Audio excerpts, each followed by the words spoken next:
Am I the antagonist for asking a close friend why she didn't invite me to their bachelorette party? I have a friend, let's call her Lisa. We're both in our mid-30s. For 10 years we were extremely close, best friends. I considered her family, and she shared the same feelings. She is one of the most important people in my life.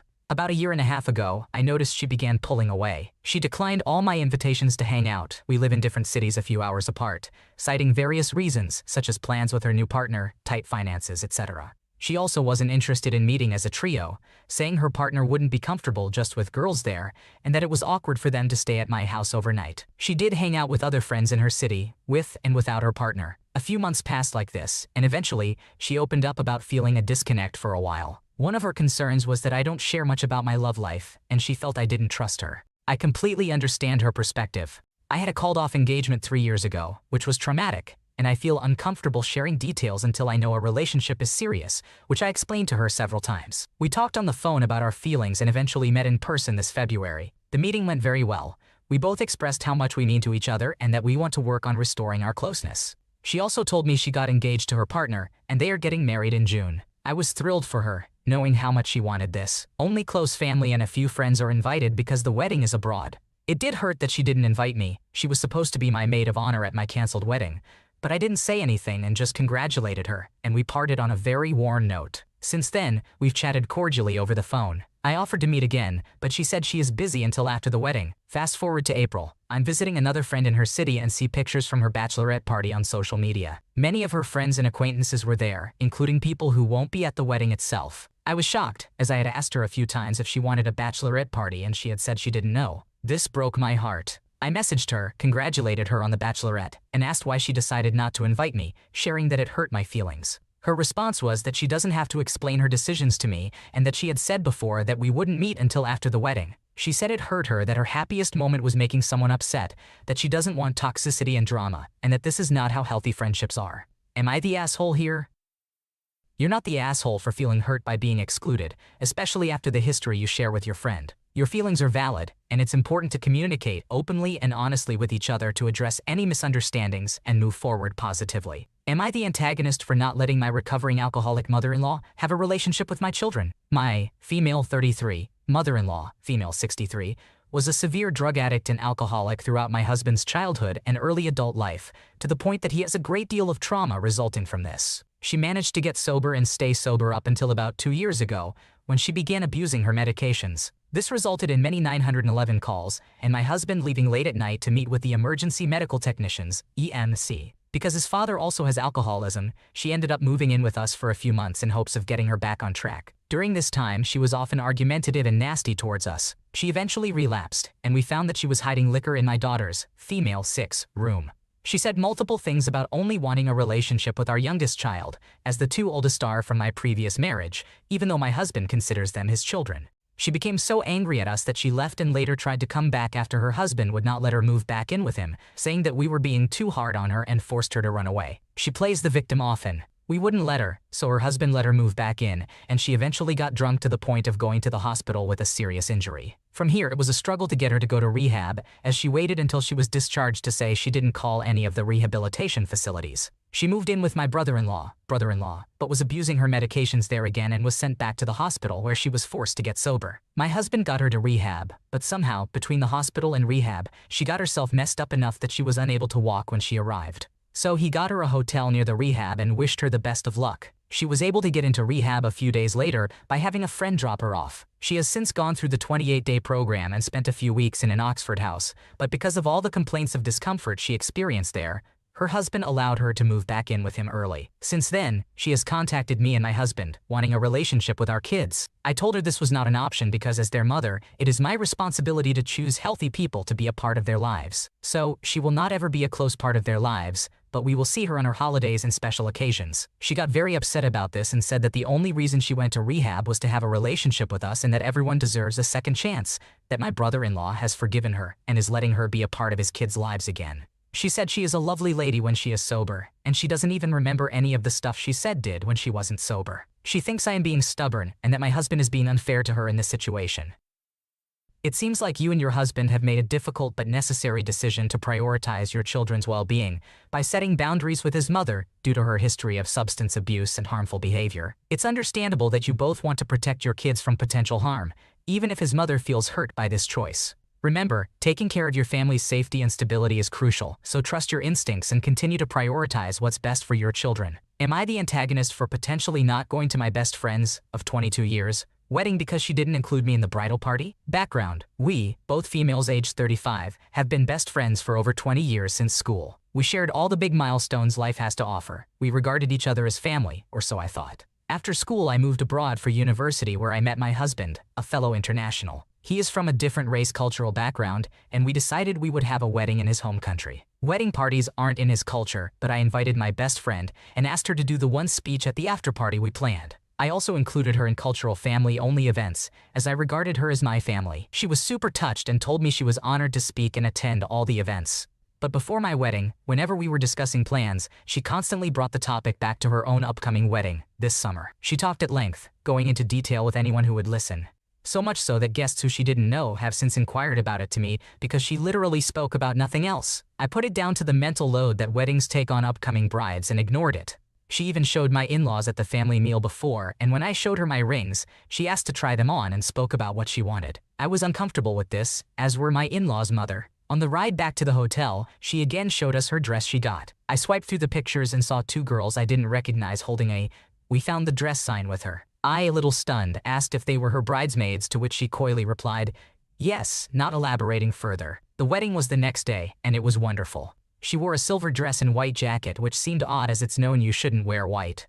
She took the spotlight in a part of the wedding where the next bride-to-be is chosen to catch the bouquet, and gave her speech with glowing remarks about how close we are, how much she loved me, and how I was always the friend that offered her a safe space, etc. Cut to: her wedding is currently 3 months away, and she still has not sent any official invitations to any guests. I know from mutual guests. We know the location and the day, but not even the timings. It's in our country of origin, so 3 months ago I said I had booked our flights, and she was elated. She thanked me profusely for coming and said how happy she was we could make it. I waited for more details, but she is always late, like 2-3 weeks late, in replying to my messages. While growing up, she had always said if she didn't have her sisters, I would be a bridesmaid. After dodging my messages asking for more info on the bridal party, she reluctantly let me know she has 7 bridesmaids, none of whom are her sisters. She hasn't explained why I'm not included and is not responding to my messages when I told her how surprised and hurt I was. Now, I don't want to go and would rather spend the time and money taking my husband on a great vacation, as we haven't had a honeymoon. I feel my heart is breaking. Am I the asshole? It sounds like the friendship dynamics have shifted and communication may be lacking on both sides, leading to hurt feelings. It's understandable to feel hurt by the lack of transparency and clarity in this situation, especially when expectations were different. Taking some time for yourself and your husband to enjoy a well-deserved vacation sounds like a great way to prioritize your own well-being. Am I the antagonist for not wanting to include my fiancé's only sister in my bridal party? My fiancé and I have been together for 6 years now. At the beginning of my relationship with my fiancé, the relationship I had with his sister and my soon-to-be mother-in-law was fine. We got along. Over time, our relationship changed. Long story short, his sister moved in with us. She's 19, which was fine at first. However, she wouldn't clean after herself, and she would stay out late during the weekday when my fiancé had to be up at 4 a.m. for work the next day, and myself at 6 a.m. My fiancé didn't want to tell her anything or intervene because he said he didn't want to cause problems or make her feel unwelcome, which I understood at first. I let it go for as long as I could, but I eventually told her to please pick up after herself and try to come in at an earlier time, for the sake of her brother and I, having to be up so early for work the next day.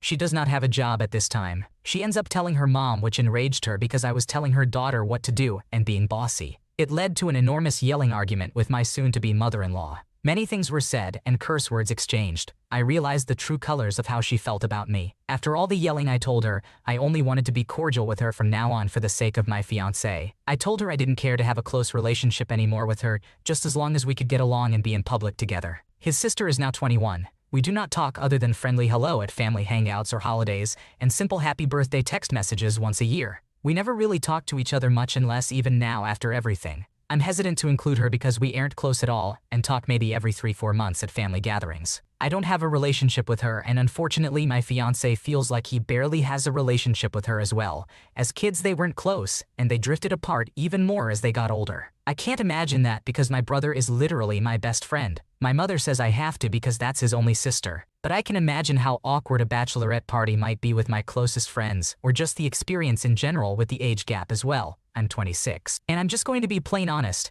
I don't feel like I should have to if we don't have a relationship to begin with. It sounds like you've tried to address the situation with your fiancé's sister in a respectful manner. Since your relationship with her and your soon-to-be mother-in-law is strained, it's understandable that you might not feel inclined to include her in the bachelorette party. After all, you want to surround yourself with those you feel closest to. It's important to prioritize your own comfort and relationships during such celebratory events. Am I the antagonist for smoking when my spouse was not home? Disclaimer: I am on the phone and English is not my first language. I want to preface by saying I know what I did was wrong, but I want to know whether my husband's reaction is justified. So I, 30 years old female, and my husband, 36 years old male, quit smoking a year ago. We just up and stopped one day. I used to get cravings at times, but I controlled and never smoked until today.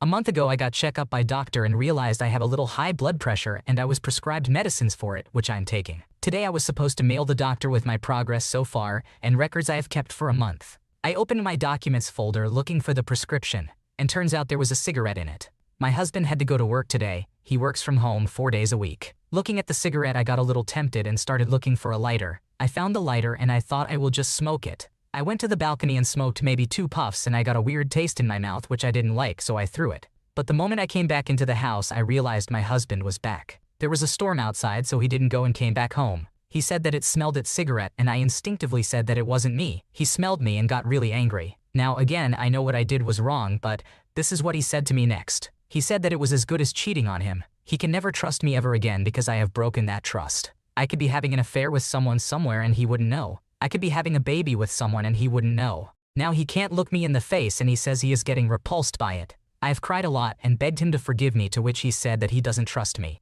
He doesn't trust my family either. We might be cooking something behind his back to harm him and his family because I am that kind of a person. He said he would like a divorce because I am not trustworthy and I am the worst person ever. I deserve to be dragged into the street and beaten with shoes for everyone to know what kind of a human being I am. That he is repulsed by the thought that he ever wanted to have babies with me. We don't have any. Now, I know I was wrong. I have asked him to forgive me many times and he just says to get lost. And not me in front of him. I said that my mistake doesn't warrant for such an extreme reaction, and he said that maybe he will just sleep around and come back and ask for forgiveness so I would know. When I said they are not the same thing he said in my books, they are.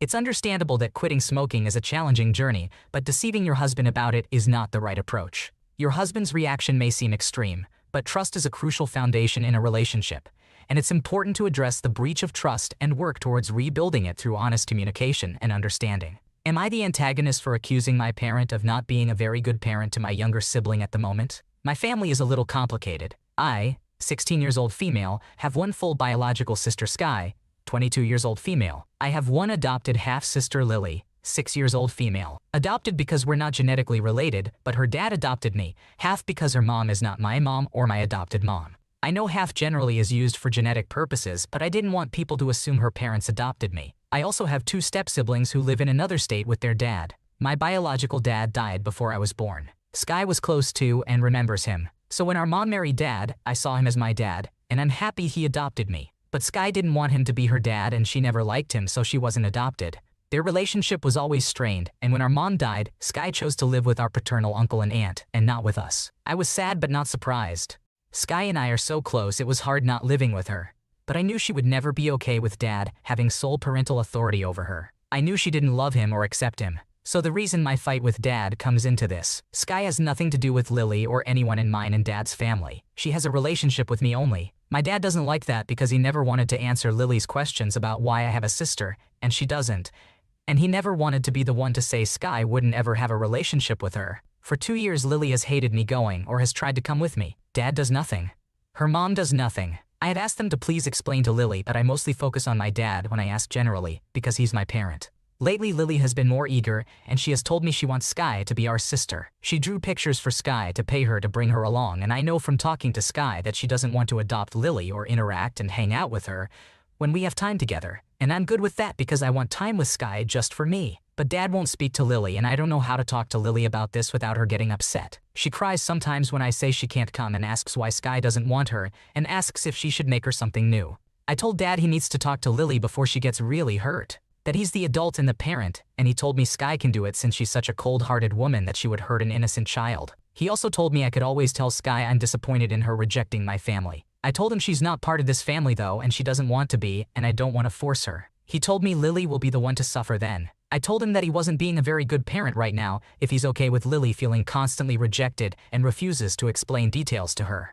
I told him I know he can be a good dad, but right now he's being a bad one to Lily and she deserves better. He got so mad at me and told me I hurt him deeply, saying that after everything. Am I the asshole? It sounds like you're navigating a tough family dynamic with maturity, advocating for your younger sister's feelings while respecting Sky's boundaries. Your dad should step up and have a compassionate conversation with Lily to help her understand the situation without placing blame. Thanks for watching. When you subscribe, make sure to hit the bell to turn on notifications so you never miss a video. To finish listening to all the stories, check out the playlist in the description.